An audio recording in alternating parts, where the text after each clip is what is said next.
नमस्ते। अभी 2 दिन पहले ये टाइम्स ऑफ इंडिया में पढ़ रहा था कि मैं कनाडा के प्राइम मिनिस्टर ने इंडिया के प्राइम मिनिस्टर नरेंद्र मोदी को टेलीफोन पे G7 की मीटिंग में इनवाइट किया है। ये कुछ रेगुलर चीज लगती है, क्योंकि हेड ऑफ स्टेट्स जो होते हैं उनके प्रोग्राम बहुत पहले से एडवांस में शेड्यूल किए जाते हैं, और अब 5-6 दिन पहले आप टेलीफोन करके किसी को इनवाइट करें, वो अपने सब प्रोग्राम छोड़ के और आपकी मीटिंग अटेंड करने आए, तो ये कुछ अनडिप्लोमेटिक लगता है। ऐसा जैसे किसी के बिना बुलाए मेहमान पहुंच जाए आप। अब उससे जब पूछा गया प्राइम मिनिस्टर से कनाडा के, उन्होंने कहा कि मैंने दूसरे जो G7 की ऑल कंट्रीज हैं उनके से उनकी इच्छा का ध्यान रखते हुए मोदी को फ़ोन करके बुलाया। इसका मतलब ये उनकी इच्छा नहीं थी बुलाने की, क्योंकि निज्जर की जो हत्या कराई इंडियन सिक्योरिटी एजेंसी ने, गवर्नमेंट एजेंसी ने, ये जो टेररिज्म किया वहाँ कनाडा में, और वहाँ की पॉलिटिक्स में सिखों के खिलाफ जो दखलंदाजी कर रहे थे, और वहाँ के एक मंदिर में एक वहाँ का प्रीस्ट पुजारी वो नारे लगा रहा है, कटोगे तो बटोगे, क्योंकि RSS बीजेपी का नारा है। तो वहाँ की जो इंटरनल पॉलिटिक्स में और सोशल कंडीशंस में जो इंडिया दखलंदाजी कर रहा है, और वहाँ पे टेरर एक्ट किया, निज्जर की हत्या सिख की, इसलिए ताल्लुकात तो बिगड़े हुए हैं। मैं नहीं समझता कि ये क्यों बुलाया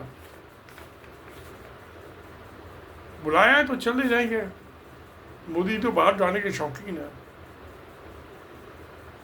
मगर किसी भी कंट्री की जो फॉरेन पॉलिसी होती है वो इंस्टीट्यूशनल होती है, संस्थागत होती है, और वो अपने देश के इंटरेस्ट को प्रोटेक्ट करने के लिए होती है। उसका कोई दूसरा पर्पज नहीं होता, कोई मकसद नहीं होता। तो अब बुलाए तो जाएंगे, मगर मोदी जी ने 128 बार जो है विदेश यात्रा की है, 80 कंट्रीज में गए हैं। मगर अभी जो ये 7 मई से और 10 मई के बीच में जो कॉन्फ्लिक्ट हुआ पाकिस्तान के साथ, इंडिया ने पाकिस्तान पर अटैक किया, उससे इंडिया जो आइसोलेट हो गया, दुनिया में अकेला पड़ गया।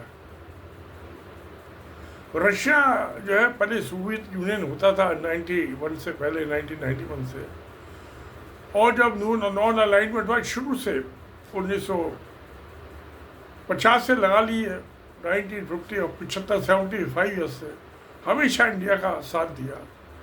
और कई दफ़े UNO में जब वेस्टर्न कंट्रीज जो थे पाकिस्तान को सपोर्ट कर रहे थे तो वीटो का इस्तेमाल किया।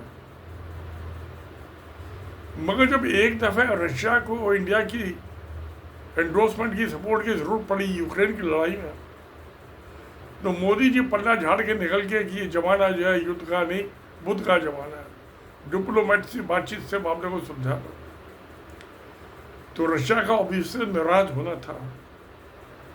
3 साल से ज़्यादा हुए लड़ाई लड़ते, बहुत रशिया का नुकसान हुआ है, आदमी मरे, कहते 4-4.5 लाख आदमी मरे। तो ऐसे मोदी को वो क्यों अपने गले लगाएगा।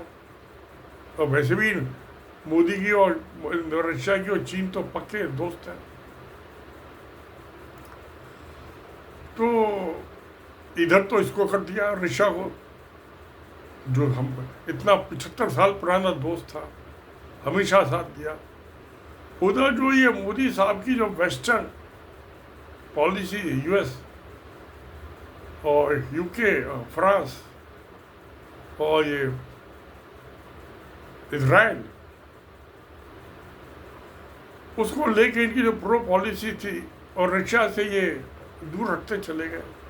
2016 में SU जो 57 का प्लेन का मनमोहन सिंह के जमाने से चल रहा था कि इंडिया में 120 प्लेस बनाएंगे, उसको डील को कैंसिल कर दिया और फ्रांस से राफेल परचेस कर लिया। तो ये बिजनेस भी होते हैं, ये भी इंडिया को तो सारा 70% आर्मामेंट जो है रशियन है। चाइना के पास जो पाकिस्तान के पास 70 चाइनीज है, पहले रशियन उनका यूएस का होता था उसके बाद। तो रशिया और चाइना तो पक्के दोस्त हैं, और पाकिस्तान और चाइना पक्के दोस्त हैं। तो ये चीज हुई। अब आप जब पर्सनलाइज कर देते हैं फॉरेन पॉलिसी, एक जो फॉरेन मिनिस्ट्री या इंस्टीट्यूशन होता है, सारी जगह जगह बुजुर्ग होते हैं, उनको एक साइड में लगा के आप खुद पॉलिसी बनाते हैं, बोलते हैं, वो नहीं चलती। फॉरेन पॉलिसी नहीं होती, वो पर्सनलाइज पॉलिसी होती है। तो सोवियत यूनियन का भी साथ छूट गया 75 साल के बाद, 75 ईयर्स के। और ये डोनाल्ड ट्रम्प जो है यूएस, तो ये सब आजकल बिजनेस होता है, पॉलिटिक्स यूएस अपने कंट्री का सेल्फ इंटरेस्ट होता है, उसके लिए होती है, उसका कोई दूसरा मकसद नहीं होता। और अपनी जो पब्लिक है उनको भी इलेक्शन लड़ना होता है, जीतना होता है। मगर इंडिया में जो है पिछले 11 साल में, बल्कि आरएसएस ने जब से बना 100 साल हो गए, तो anti Muslim, anti Christian, anti Sikh, इनकी हत्याएं करो। तो मैंने अपने 28 मई के 2025 के वीडियो में और उसके कमेंट बॉक्स में डिटेल दी थी कि आरएसएस के आदमियों ने अपने ही आदमियों की हत्या की, महात्मा गांधी की हत्या से चालू करके। मारने वाला भी हिंदू था, मरने वाला भी हिंदू था। मरने वाला बनिया था, मारने वाला ब्राह्मण था। और वहाँ से मैं आखिर तक आया, और कैसे वो दंगे फसाद कराए। और फिर 3 जून 2025 के वीडियो में मैंने कहा था कि ये कैसे एंटी क्रिश्चियन, ईसाइयों के खिलाफ कैसे उनकी हत्याएं की जा रही हैं, उनके चर्च तोड़े जा रहे हैं। मणिपुर में, अभी मेघालय में जो जहाँ पे क्रिश्चियन मेजोरिटी है स्टेट, उसमें 25 दिसंबर को क्रिसमस के दिन एक आतंकवादी घुस गया, उसने जय श्री राम के नारे लगाने शुरू कर दिए प्रेयर के टाइम पे। तो कट्टरपंथ टेररिज्म, फंडामेंटलिज्म के जो बीज बोए हैं इंडिया में, हिंसा हत्या हो रही है। अब आप ये देखिए, 2.4 बिलियन 240 करोड़ दुनिया में क्रिश्चियंस हैं, और 190 करोड़ मुस्लिम्स हैं, और 120 करोड़ हिंदू हैं। तो यानी क्रिश्चियंस और मुस्लिम मिला के 430 करोड़ और 120 करोड़ हिंदू। ये आरएसएस उनको उसकी दुश्मनी की तरफ धकेल रहा है। ये मैंने आपको कल वाले वीडियो में एक्सप्लेन किया था। ये नहीं होने वाला। इसका नतीजा ये है कि यूएनओ में जो वहाँ इलेक्शंस हो रहे हैं, यूएन सिक्योरिटी काउंसिल के, उसके डिफरेंट वो होती है सब कमेटी, उनमें सब में पाकिस्तान का बोलबाला हो गया। सारी दुनिया पाकिस्तान का साथ दे रही है, हमलावर का कोई साथ नहीं देता, ये हिस्ट्री बताती है। और हमलावर की हमेशा डिफीट होती है। तो ये मोदी ने जो 2016 में उड़ी पे, फिर ये 2019 और 2025 में जो पाकिस्तान पे हमले किए हैं, इससे पहले जितने भी हमलों की लड़ाई की चालू हुए पाकिस्तान ने किए हैं। ये पहली दफ़ा बजाय इंडिया ने किसी पड़ोसी मुल्क पे हमला किया है।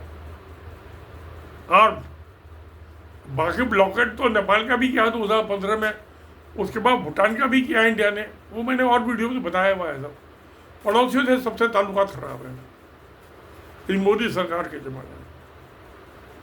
और ये अब ये 430 करोड़ क्रिश्चियन मुस्लिम का नहीं मुकाबला कर पाया। आज अकेला थकेला पड़ गया।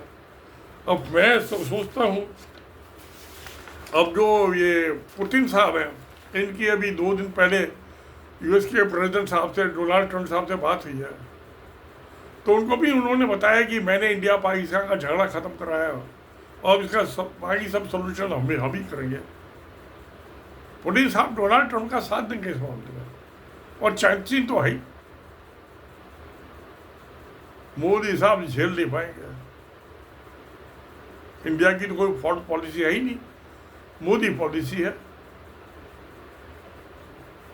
तो अब ये क्या होने जा रहा है, क्या है भविष्य इंडियन पॉलिटिक्स का? वैसे तो जैसे ये इमरान खान पाकिस्तान में हल्ला मचाते रहे 1 महीना कि यूएस में तख्ता पलट में लगा हुआ प्राइम मिनिस्टर से मुझे हटाना चाहता है, वो कहते रहे मगर हटा दिया। तो ऐसी बांग्लादेश में वहाँ की प्राइम मिनिस्टर हसीना शेख, वो भी कहते रहे कि अमेरिका मुझे हटाना चाहता है प्राइम मिनिस्टर से, हटा दिया। तो क्या इंटरनेशनल ये चाल होगी कि मोदी को इंडिया के प्राइम मिनिस्टर से हटा दिया जाए? हो सकता है, क्योंकि 2 प्रेसिडेंट है एशिया में, जनता ने बगावत कर दी। श्रीलंका में, बांग्लादेश में श्रीलंका के प्रेसिडेंट को भगा दिया, उसके पैलेस में घुस गए। वहाँ पे तो सेना ने बड़ी मुश्किल से बांग्लादेश में बचाया हसीना को, भाग के इंडिया आ गई जान बचा के, नहीं तो उसका भी शेख मुजीबुर रहमान अपने पिता जैसा हाल हो गया होता शायद। तो ये तो सब पॉलिटिक्स में चलता रहता है। मतलब मैं एक बात बार बार कह रहा हूँ कि जब तक इंडिया के पाकिस्तान से समझौता नहीं, दोस्ताना ताल्लुकात नहीं होंगे, तब तक इंडिया इकोनॉमिकली तरक्की नहीं कर सकता। क्योंकि पाकिस्तान के क्रॉस अफगानिस्तान से होकर सेंट्रल एशिया और यूरो एशिया में जाने के लिए औरंगजेब के ज़माने में खुले रास्ते थे, पहले थे, और 23% वर्ल्ड इंटरनेशनल ट्रेड का इंडिया का शेयर था।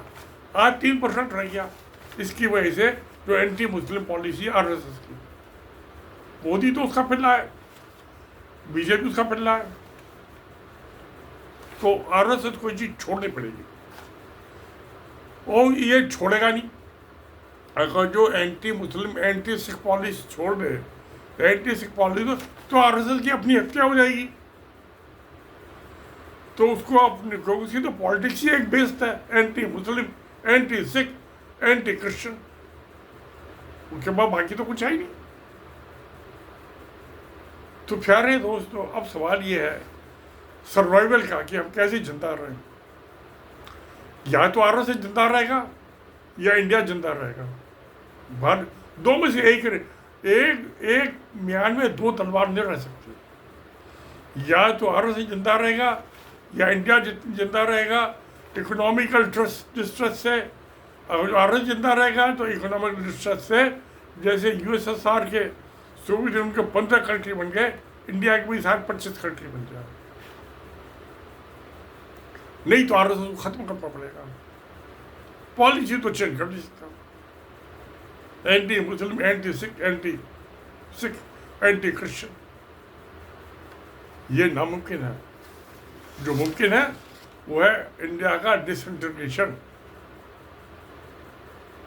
और आज चाइना तो बहुत बड़ा हो गया।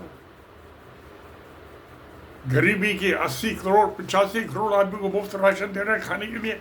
गरीबी का हाल ये है, बैंकों से लोन ले लेके राशन दे रही है 80 करोड़ आदमी को, नहीं तो भूखे मर जाए। एक तो उसके पीछे ये मुफ्त राशन दो तभी तो वोट देंगे। तो इकोनॉमिक पॉलिसी सारी इंडिया की गलत है। तो प्यारे दोस्तों, इनको इनवाइट किया मोदी को, ये जाएंगे कनाडा। तो मेरे ख्याल में इनको कुछ सबक सिखाया जाएगा, वहाँ पे पाठ पढ़ाया जाएगा, री एजुकेशन की जाएगी मोदी की कनाडा में कि भैया अच्छे इंसान बन जाओ, शराफत से जियो और अच्छे संबंध रखो पास पड़ोसी से।